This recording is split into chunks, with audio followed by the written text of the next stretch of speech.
来看这个新光人寿的前董事长吴东进，有2届伫高点进场投资，结果是大了钱来收尾。加上公司一连串作业的疏失，互金管会甲停发，甚至做出着停职的处分，是予金融界真震撼。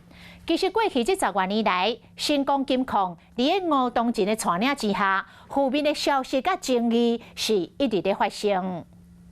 是不是我们先把这个今天该开会的部分把它开完以后，等下临时动议的时候，我们再好好来讨论。高等商会红球被爆掉抗议，吴东进亲身协调落处纠纷，成为新光的大家长。伫吴东进掌权的这10多年来，话题争议不断。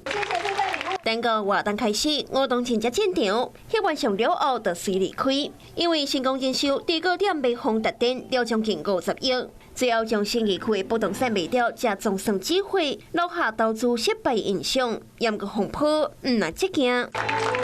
洪清做上美丽的总经理，李继祖接下新光副董事长的大位，说含吴东进的大汉查囝吴显莹爆发着2个查某人的战争，多档的甚至对李继祖提告背信诈欺，公司的风波不断，吴东进甚至红停职。半数是由董事长。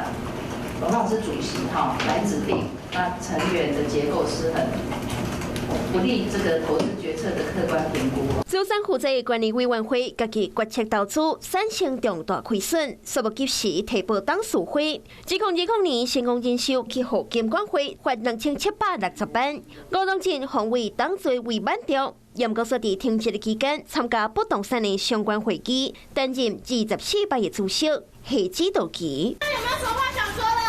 会觉得自己很冤枉吗？这边投资的新光结束报，又搁互监管会查出违反着经济和缺失，无论是家族啊，也是公司，恐惊阁会掀起着几阵风波。Hello， 我是林明瑞。想要抢先掌握最及时的新闻资讯吗？赶快订阅、按赞、开启小铃铛，锁定我们华视新闻的 YouTube 频道。